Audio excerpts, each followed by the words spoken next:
Hello, everyone, and happy St. Patrick's Day from Dublin. I'm Greg Lloyd. I'm Brittany Miller, and we are so excited to be in Dublin for St. Patrick's Day. They have so much fun planned this weekend, and you're going to hear about it for the next hour. They sure are. Lots of exciting stuff, and get your green ready and settle in as we come to you live from Dublin for WGXA News at 5.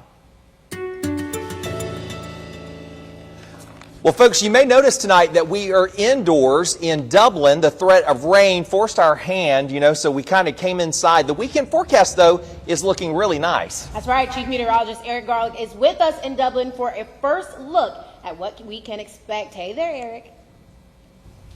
Hey, Brittany, as long as you like cold weather, you're going to be dealing with some nice weather, but it is going to be cold as we head through the weekend. Taking a look at radar right now, we do have some rain and maybe a thunderstorm or two trying to work into middle Georgia, and that is eventually going to make its way all the way through the mid-state, including right here in Dublin as we head through the evening. But this does come with the potential for an isolated severe storm as we go through the weekend. We'll see the severe weather threat diminishing, but taking a look at that severe weather threat level 1 and level 2 in southwest Georgia. Can't rule out some thunderstorms, but severe weather threat is pretty low as we go through the next couple of hours as these storms move through. So we are going to see things really start to change as we move into the weekend, and that's going to be in the form of some colder air. You can already see some 60s and low 60s moving in. Monticello at 61 degrees. We will see those temperatures down into the 30s once again as we go into the weekend. We're going to see some temperatures dipping down into the upper 20s as we head toward Monday morning. Going to be another cold morning, but we'll talk about some 80s as we move into next week. So below average temperatures the next couple of days, but we will see a return back into the 80s, and we'll see those temperatures well above average. In your full forecast, we'll talk about when we see the warmest day over the next 10 and when the rain moves out as we go through the evening. We'll do all of that in your full forecast coming up in just a little bit. All right, thank you, Eric. Now, we're not going to waste any time learning more about the big plans that Dublin has for the weekend. We are not. Mr. Cameron Curry is joining us now. He is the festival's co-chair. It's so great to have you with us. Thank you for having me. Now, I have to say, first, why didn't you bring us a green blanket? Well, I mean, for any special someone who comes in and gives a speech at one of our functions during the festival, we usually do, but I'll remember it for next time. All right. And when we think of St. Patrick's Day in Georgia, a lot of times people just think about Savannah, but I'm telling you, Dublin is a sea of green today. There's a lot going on. Well, we do have a few advantages. We might not have River Street in Savannah, but we do have the festival going on for the entire month. So we do have that over Savannah. They just celebrate for one day. We do it for the whole month. They do just do the day. Share with us what are some of the biggest events that y'all have going on this month? Sure. Our committee events, the ones that myself and my committee are in charge of, we do a membership gala every year. That's basically just a get-together for fun and fellowship for all of our sponsors that have helped us along the way. Then last weekend we had the Balloon Fest at Civitan, so we had about 15 hot air balloons for 2 days. The weather kind of got us on Friday, but it was a well-attended event on Saturday, and we had a lot of fun. I think we're going to have to get that later on the show. I'll tell you, Greg, one event I'm jealous that we missed was that pancake breakfast yesterday evening. I was there last year. I love a good pancake. I was there. I asked, the Exchange Club puts it on every year, and I asked how many pancakes were cooked last night, and I think it was somewhere in the vicinity of 20,000. 20,000 pancakes. That's amazing. Sounds like my dream come true. Yeah, actually. Well, Cameron, tell us about tomorrow, too. Well, tonight, I know there are a lot of things going on, and then tomorrow, the parade. Sure. We have the Ball and Bash tonight at the Moose Club. That is just another get-together tonight, but tomorrow is the big day. That's Super Saturday. We start early in the morning with the road race. We transition straight into our parade. And then we go into arts and crafts. And then our newest event that we're actually bringing back downtown is music and munchies. So we have a bunch of street vendors coming in and the swing medallions playing for us. So it's going to be a lot of fun. Tomorrow is a big day. Today is actually St. Patrick's Day. So if I catch someone not wearing green tomorrow, am I still allowed to pinch them? You're absolutely allowed. Okay. Yeah, that's only fair since the big parade is tomorrow. Yeah. I think that's a great question, by the way, Brittany. Absolutely. So this is such a great thing at Dublin, a tradition that you carry on every year. What's rewarding to you about being a co-chair of the festival? Well, I mean, just the fact that we are all volunteers that help put on the festival. It takes a lot from our sponsors and everybody else, volunteers, and we hardly ever hear no. So this community really gets behind St. Patrick's, and it's great to see every year. It certainly is. And let me ask you one more question. What do you look forward to most every year? I've been asked this question a couple times, but for me, being a lifelong resident here, probably the parade, because I have been a Dalmatian riding in a fire truck. I have been occupant. Do you have pictures? I'm sure they are somewhere. It was probably pre-social media, but I've been an occupant in a tiny house, and it's very special to be in the parade as a co-chair this year. Wow, and as a lifelong resident, you've probably seen it grow quite a lot over the years. Absolutely. COVID obviously set us back for a few years, but we're excited to have the full festival back, and we look forward to it. Back and better. Absolutely. Thank you so much for speaking with us today. We really appreciate it. it. All right, and we hit the streets to find out what St. Patrick's Day means to this community. Middle Georgia, there's more. Oh, sorry, I jumped ahead of myself. Let's hear what it means. It is when our town comes together in celebration of a shared heritage, whether we're really Irish or not. But we come together as a town to celebrate who we are. And it brings our town together. It's a time of celebration for our entire community. So to me, it's just a day of fun, a day of us celebrating our community. You know, growing up here in Dublin, it just means getting together with the community and having a good time. Spring's here, and we just enjoy all the festivities that we have around town, and getting to see each other kind of coming out of that winter slump and getting into spring. You know, Middle Georgia, there are more big celebrations happening than just St. Patrick's Day here in Dublin. The bleak weather could not stop the pinkest party on earth from kicking off this morning. Carolyn Creighton Park was the place to be as local leaders cut the ribbon to get the 41st Cherry Blossom Festival going. It's just a beautiful, beautiful time to celebrate spring. And of course, for friends and for the fellowship that comes with it. I'm excited. I think we had a great program today, and it looks like it's going to be a really, really fantastic 10-day celebration.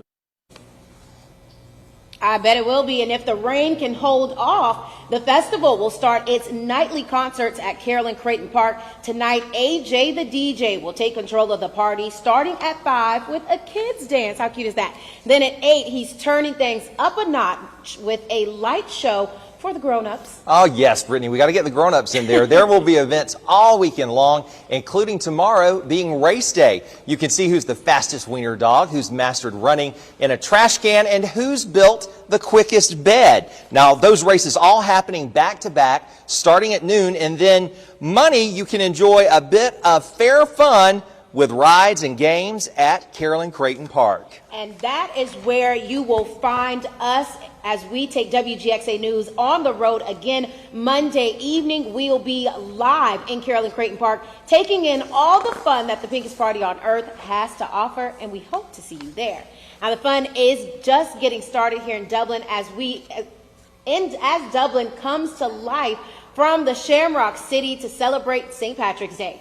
Yes, and Brittany, as we go to break, we want to give you some St. Patrick's Day trivia. Did you know the real St. Patrick was born in Britain? Historians believe he was born near the end of the 4th century. Now, we're back in Dublin right after this break.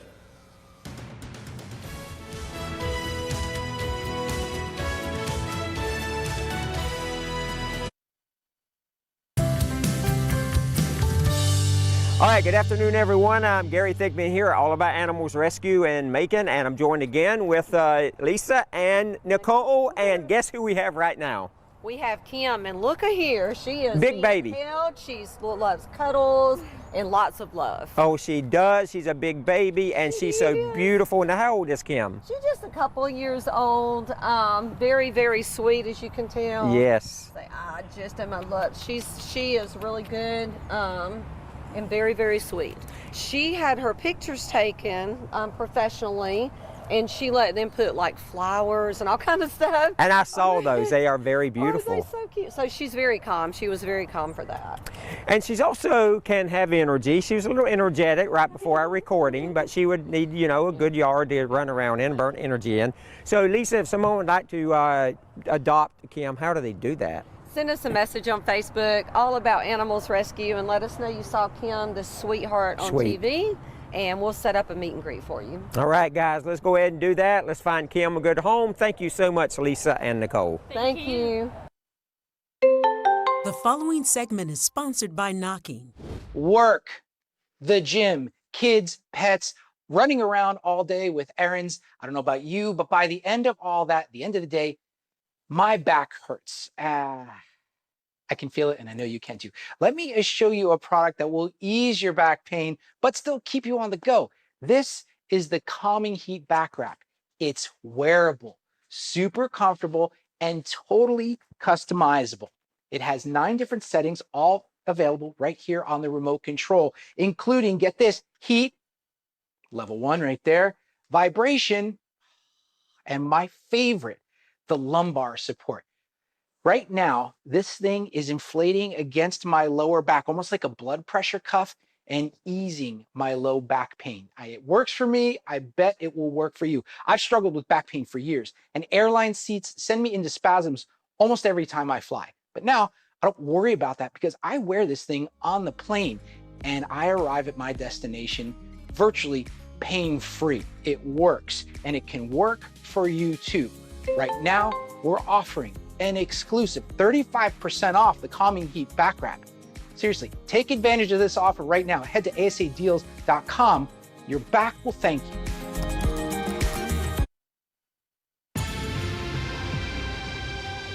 Well, there are new developments to a story that we brought you last week about the ongoing credit card controversy between the mayor and a council member over in Gordon who charged over $6,000 of unauthorized credit card charges. Today, our Raina Plunkett is live in Gordon to tell us the latest from a special called meeting. Good evening, Arena. Greg, Brittany, the meeting was over in less than 25 minutes, but questions over who swiped the cards and who gave authorization aren't far away. In a special call meeting, Mayor April Smith and council members wasted no time in calling for a new set of eyes to look over a 60-page report written by City Attorney James Green that detailed charges of over $6,000 spent in unauthorized purchases. In it, Green says council member Rodney Evans was unauthorized to take out 2 credit cards using the city's account number. But Green says he did anyway, one for himself and one for the mayor. After Green says Mayor April Smith spent around $4,400 on Gordon's Christmas celebration, the cards, according to Green, were later used for various other purchases, some of which were not signed off on, including a trip to Washington, D.C. and a Georgia convention. Partner of Fincher Denmark attorneys Winston Denmark was asked by the mayor to serve as an independent legal counsel to look over the case. This is what he says will happen moving forward in the investigation. I don't know the players, and I don't know what I'm going to uncover. So my goal is to speak to the principals, identify what the critical issues are. I have a team of lawyers. I have a forensic accountant on my staff, and we're going to look at the charter, the purchasing policy, the respective or the applicable ordinances, and we'll determine what the legal standards are that governs the use of purchasing cards in the city of Gordon. For this independent legal counsel, the city agreed to pay $185 per hour for a new set of eyes on the report. But they aren't the only ones looking into it, according to James Green, city attorney of Gordon. He says the GBI will also be investigating. Of course, I'll bring you any latest developments in this case as we get them. For now, though, reporting live in Gordon, Raina Plunkett, WGXA News. Thanks, Arena. Great reporting. Well, lawmakers are rolling the dice and have revived Georgia's sports betting bill. Our Brianna Cook has been following this saga since the beginning and shares with us what's shares with us the strange move that's brought the debate back. Brianna?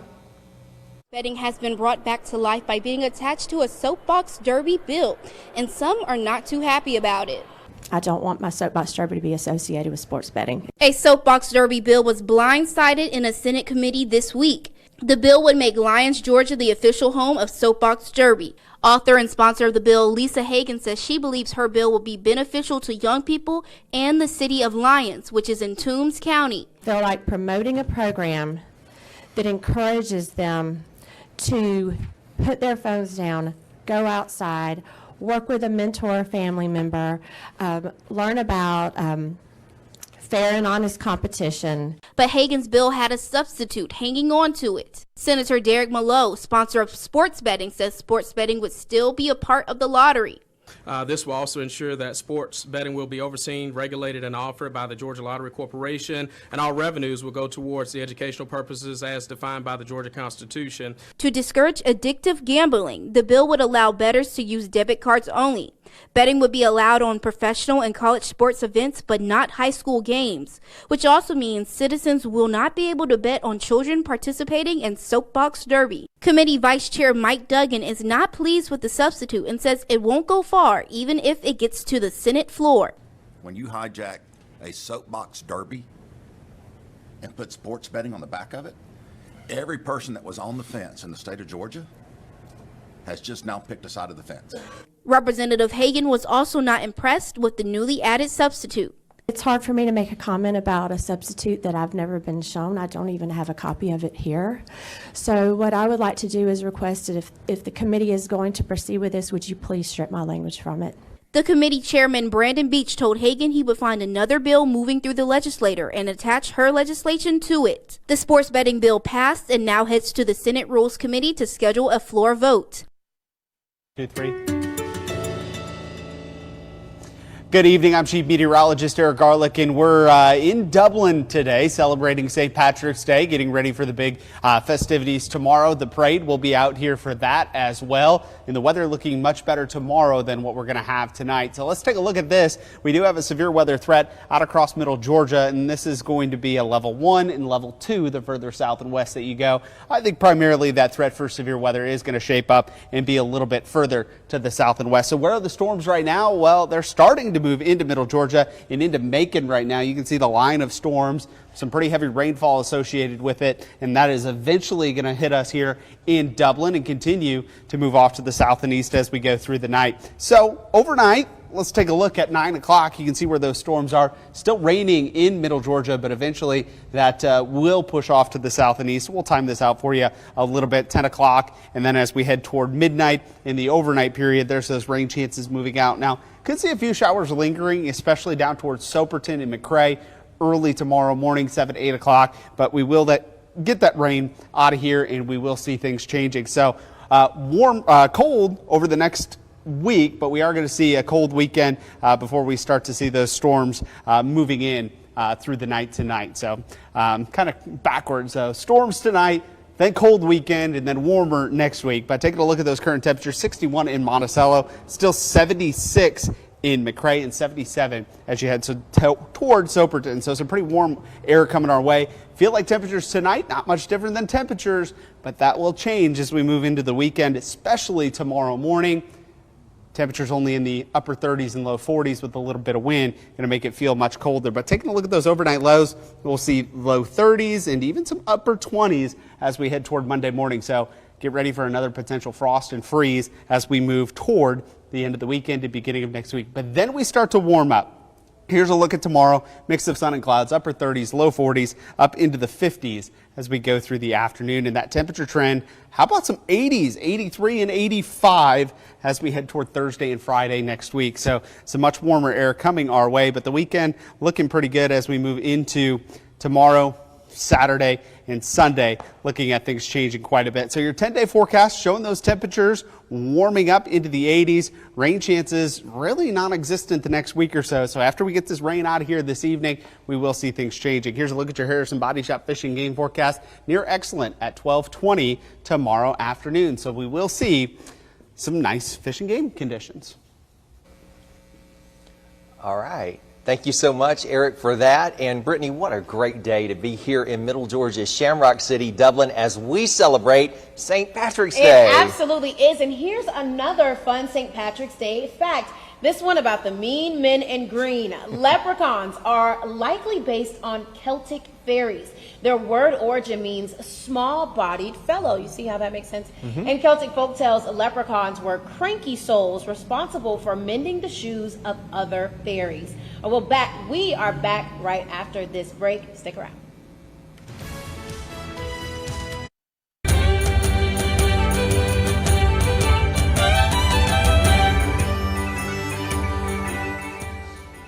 While the Shamrock celebrations are getting into high gear, the fun has been going on here, Brittany, for weeks. That's right. The St. Patrick's Irish Balloon Festival was back for another year at the Dublin Civitan Fairgrounds. Now, folks had a chance to see Dublin like never before, way up in the sky from hot air balloons. For those who weren't too good with heights and still wanted to have some fun, they had plenty on the ground with music and rides. Oh, I bet that was a great time. And the community got together to decide who's the best leprechaun. Children and their parents worked hard to come up with creative and clever leprechaun outfits. Just look at how cute these kiddos are. Those costumes were on display that evening at the theater in Dublin. So adorable. They are adorable. And who doesn't love, Brittany and I, we were talking about this earlier, breakfast for dinner. Yes, last night the Dublin Exchange Club had their hands busy feeding the community. They held their annual pancake supper, making tens of thousands. I think we heard about 40,000 to make sure everyone who came by had plenty to eat. And don't worry about any FOMO. There are still plenty of events to come. Tonight, there's the St. Patrick's Ball and Bash at the Dublin Moose Lodge. That's from 8 to 11 tonight. Tickets will cost you $25. Okay, and the highlight of the weekend comes tomorrow morning and really kicks Super Saturday into gear in the St. Patrick's Day Parade. We'll be back here at 10:30 proudly helping Dublin continue that tradition in the morning. And we cannot wait. Listen, if you're a sporty person, then there's plenty of tournaments going on. Pickleball, tennis, even cornhole. But if you're more of a creative, there's an all-day arts and crafts festival. See, now that's where you could find me. It's over at Bicentennial Plaza and Market on Madison. Lots of fun, and Saturday's action wraps up with some food and music on Jackson Streets, the tunes from the Swingin' Medallions. It gets going at 6 o'clock. All right, happy St. Patrick's Day, everyone. But don't go anywhere. We have another half hour of news and weather right here live from Dublin. But we want to give you some trivia again. Did you know the shamrock was considered a sacred plant? Did not know that. I didn't know that either, Britt. And how about this? The three-leaf clover is a symbol of spring. Our second half hour live from Dublin is up next.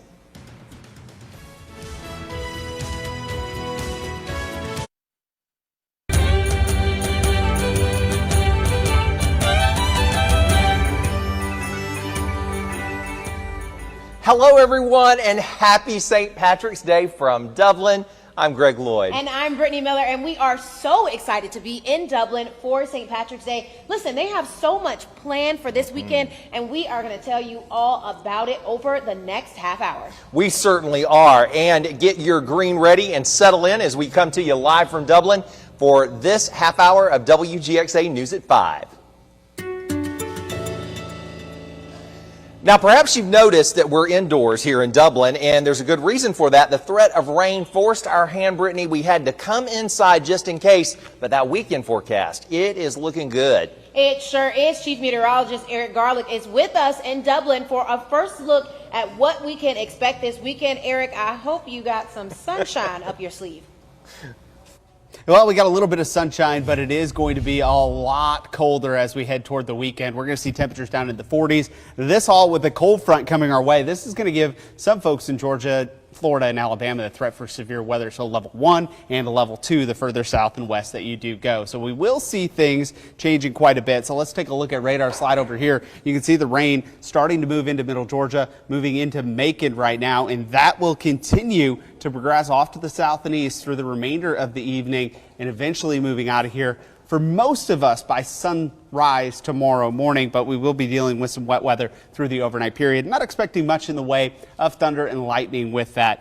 Temperatures much warmer than we were earlier this week. Remember, we had freeze warnings, frost advisories, and even some freeze watches. Freeze watches again for most of Middle Georgia as we head toward tomorrow night into Sunday morning. We'll show you those temperatures. But right now, looking at 61 in Monticello, 76 in McRae, and 75 as you head towards Soperton. So those temperatures actually above average once again, and we will see, as I mentioned, those colder temperatures working in, temps down into the low 30s and even upper 20s as we move toward Monday morning. Monday morning going to be the coldest of the next several nights, and we will see those colder temperatures at least for a couple of nights. But hopefully, looking into next couple of days, we will see some much warmer weather working in as well. Coming up in your full forecast, we'll talk about just how warm we get, some of the warmest weather we've seen thus far this year, and maybe since early November. We'll talk more about that in your full forecast.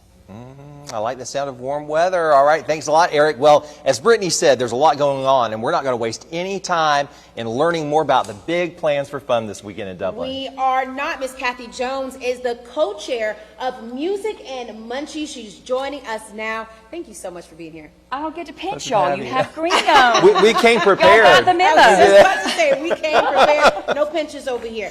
Miss Kathy, please share with us now. Music and Munchies used to be a part of Main Street. Well, it's kind of a little bit of a story, but was brought from the Main Street Dublin program, and it started in 1993, and I became the Main Street director in 95 and was in charge of it during that period. And then it's had different little variations throughout the years, but now we've brought it back as part of the festival committee, and it's called Music and Munchies, and it's because we have that great band that's going to be performing with us tomorrow night. So, you know, when you bring music and food together, how can you go wrong? Oh, you absolutely cannot. What a great combination. Yeah, exactly. Well, let's talk a little bit about the band that will be here tomorrow night. Well, everybody knows the Swinging Medallions. I think they're titled the biggest party band in the South, and if you've ever heard them, they're just absolutely wonderful. Play all kinds of music from different genres, and they really bring in a fun event. We really are a family event. We want children to come of all ages and be a part of this fun evening, and the music just really adds to it. And this is the second year that we've had the Swinging Medallions, so we're really excited about them coming back this year and being a part of our event. Yes, so. Ma'am. Now, of course, we want to hear that music. Yes, but we do. We got to hear about these munchies. What type of food can we Girl, expect? if you need some food, come on down, because we've got it all. We have about 20 vendors. That's a lot. And yeah, it really is. I think at the peak of Munchies, we had about 30-something, so we're really excited. We have a good mix of local merchants, local downtown restaurants, as well as local restaurants here. We have caterers. We have some also, we have an arts and crafts festival tomorrow from 9 a.m. to 4 p.m. So some of those vendors are going to walk over here and be a part of this as well. So Puerto Rican food, tacos, lots of sweets, and you're not going to be hungry, that is for sure. Yeah, so. You said sweet, so you're already speaking my language. I know. Oh, Brittany, I wanted to ask about the food too, and I'm thinking we think so much alike. But I wanted to ask you that, Ms. While we're talking about it, Dublin all year round has a lot of unique food eateries downtown.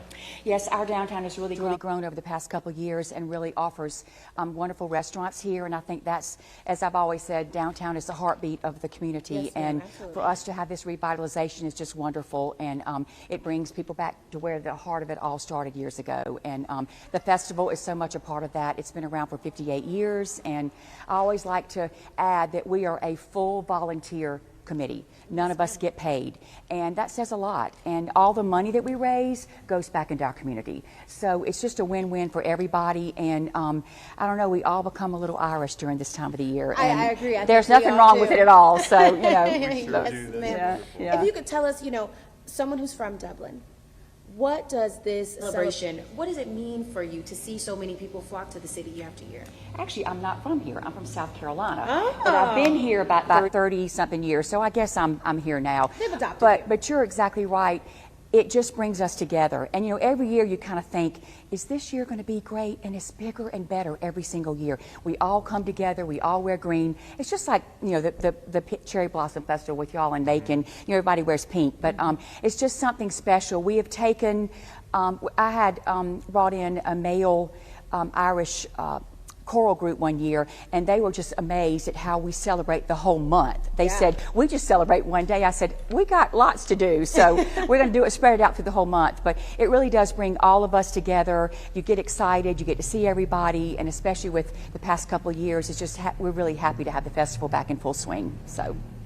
It is wonderful. Because you were just mentioning, you know, one of our slogans at our WGXA, we were Middle Georgia proud, and there are so many things to be proud of because you mentioned the Cherry Blossom Festival. We have St. Patrick's Day celebrations here in Dublin. You really don't have to leave our area, our home, to have a great time and family fun. Exactly. And you know, that's the thing. We have a full calendar of over 40 events. So some things might not appeal to you, but you just look and find whatever you need and want to do. And the parade is in the morning, and we have the road race, and Super Saturday is tomorrow, as everyone knows, and that's the big event. That's the big culmination of the whole festival. And you're tired at the end of the day, but it's okay because you've had fun and it's been great. So yes, we're ma'am. excited. We are counting down for Saturday. We are. So if someone wants some music and they want some munchies, how do they participate? Okay. So we start at 6 p.m. The band starts at 7. We're going to be through about 10 o'clock. There are 3 entrances on Main Street where you can come, and it's $15 to get in, and then you just go to the different vendors and purchase whatever you want to eat. We have tables you can sit around. Bring your own chair. Don't bring your coolers. We have beer provided if you'd like to purchase some, but we do want you to keep your coolers at home. But you can bring your own chairs, or we have some here as well. So again, it's just a fun family night and just a way to visit with everybody. And as Eric said, no rain. It never rains on Munchies night. It's like a law. That's awesome. Yeah, never has I didn't rained. realize that. So tomorrow's going to be exactly like it always is. Yes, it will. All right, take your ears for that music and take your appetites. Listen, we hit the streets of Dublin to find out what St. Patrick's Day means to this community, much like Miss Kathy just told us. Take a listen. To me, it just means all these other communities coming together, celebrating. Dublin is unique. They do a huge parade, all these activities, and it's just opportunities for counties to come together to our town and just celebrate. It's a day where people get together and have fun, families come together and celebrate heritage.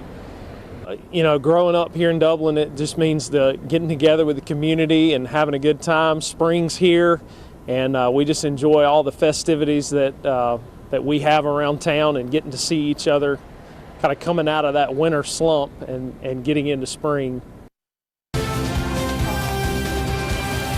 Well, it's not just St. Patrick's Day, Brittany. It is also Game Changer Friday. That's right. We can't forget about recognizing some of our great Middle Georgia athletes who are giving back to the community. Here's Carlos Stevens with this week's Game Changer.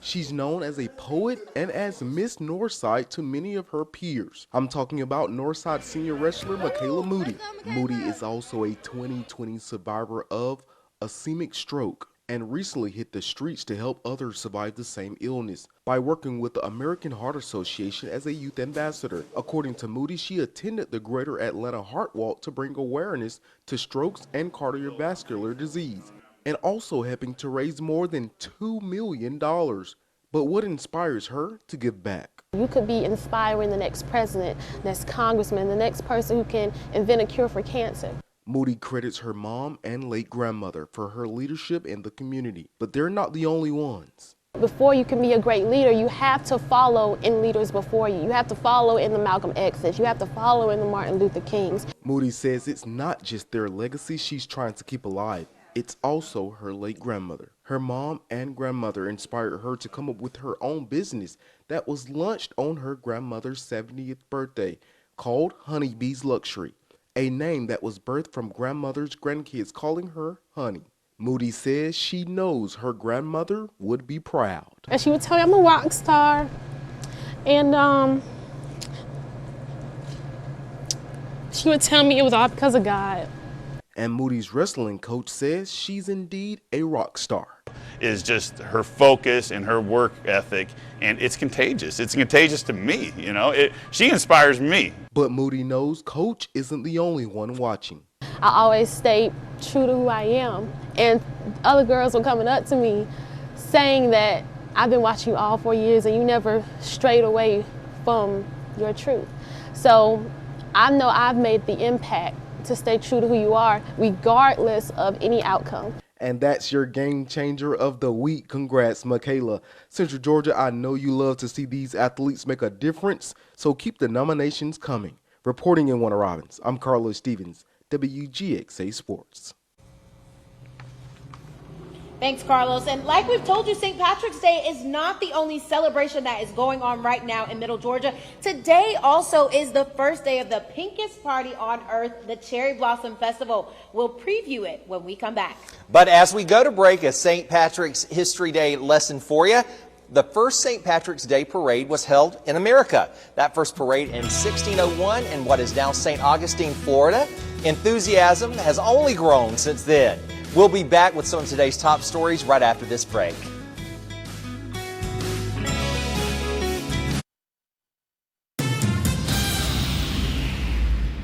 Middle Georgia, there's more big celebrations happening than just St. Patrick's Day here in Dublin. The bleak weather couldn't stop the pinkest party on earth from kicking off this morning.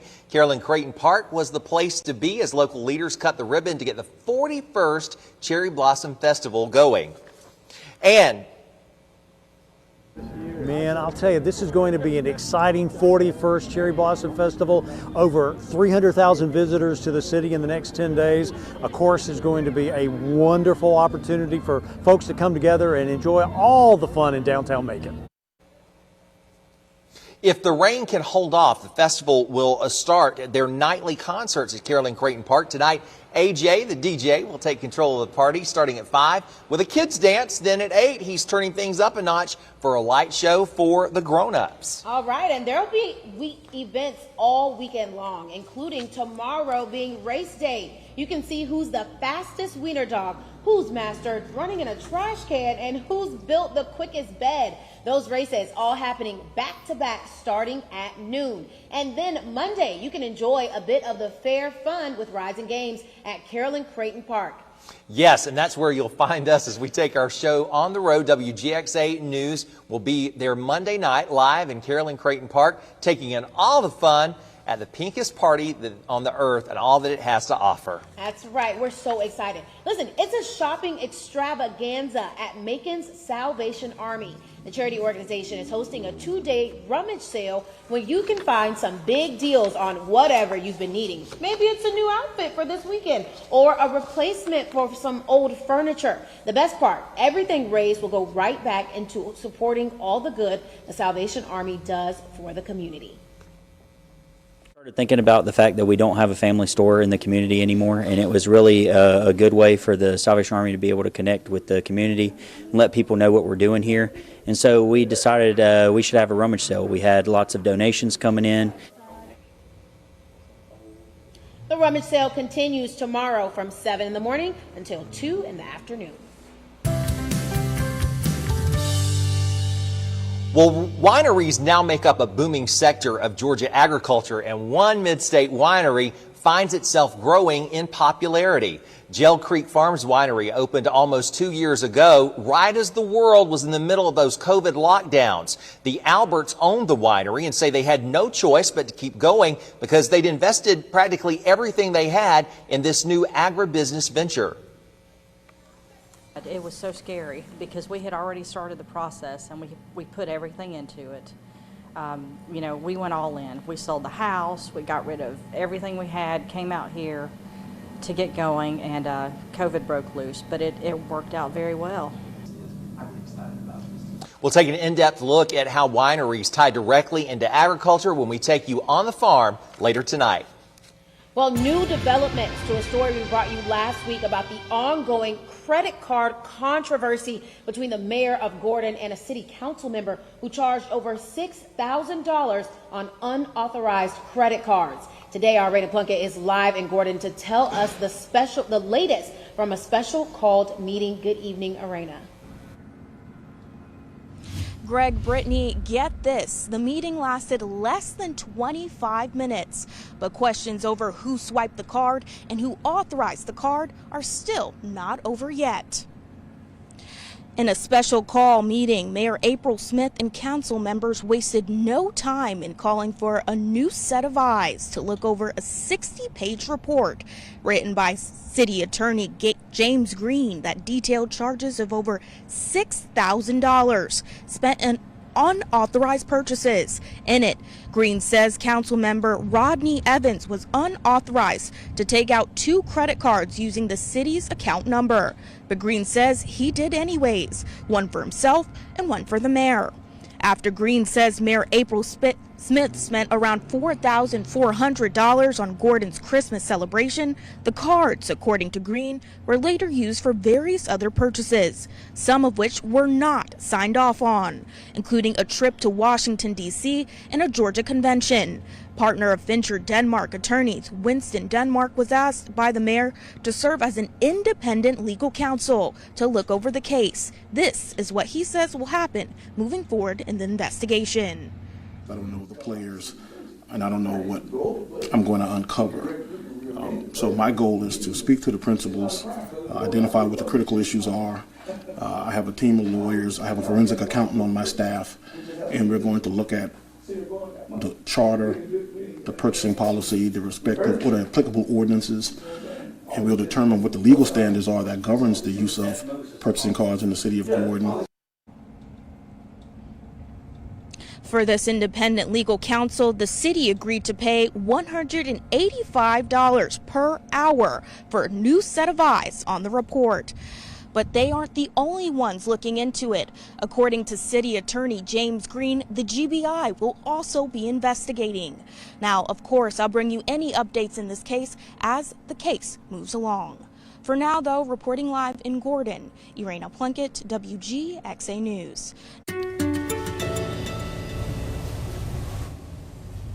Good evening, I'm Chief Meteorologist Eric Garlick. Now, can't rule out an isolated severe storm or two as we head through the evening. Damaging winds will be the main threats if we do see any of these storms develop, but really nothing in the way of lightning even showing up on radar right now. But you can see that severe weather threat primarily out across Florida, Alabama, and far southwest Georgia. Now, as we take a look at the radar right now, we can see those storms moving in, and we will see some heavy rainfall out of this, but as far as lightning goes, again, not much in that nature here in middle Georgia. This is going to continue to progress off to the south and east as we go through the overnight period. Here's what it looks like on our future radar. You can see those showers and maybe a thunderstorm or two moving through as we go through the overnight period and into tomorrow morning, maybe a shower or two lingering 8, 9 o'clock into far southeastern portions of middle Georgia, McRae, Soperton, those areas going to hold on to those rain chances the longest. Looking ahead, we'll see storms tonight.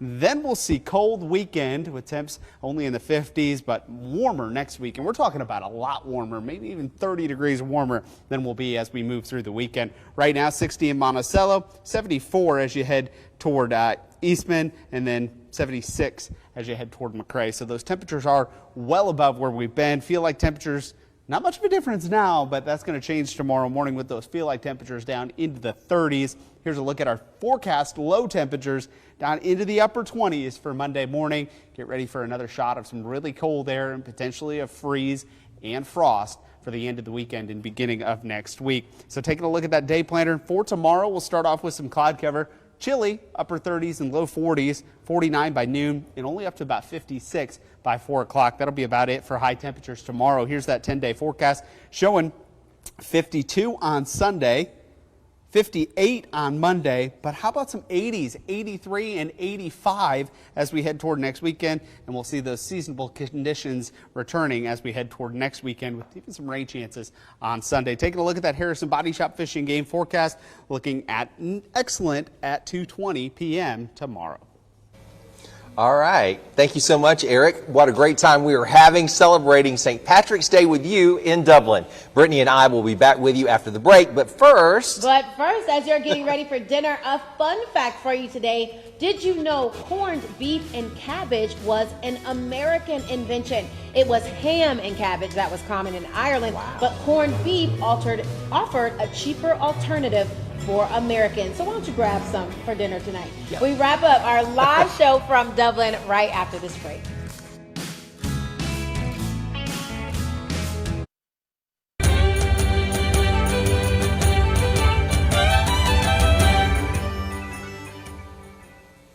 So everyone, we have been here live in Dublin, and we are so excited because tomorrow is what they call Super Saturday, lots of events, and not the least of which is the parade. Yes, we are super excited for it. You know, if you've heard me talk at any point the last 30 days, I mentioned I'm from Savannah, yes, and we have a huge parade there, which happened today. So Savannah's parade has been going on for about 200 years. It's a super big celebration and tradition, but we have Super Saturday here in Dublin, and that is what we are all looking forward to tomorrow. And I guess as someone from Savannah, Brittany, you were probably pretty impressed with the way Oh, it's celebrated here. Yeah. Giving Savannah a run for their money. Like Miss Kathy said, we got 30 days of celebrations here, not just the one day in Savannah. So tough luck, guys.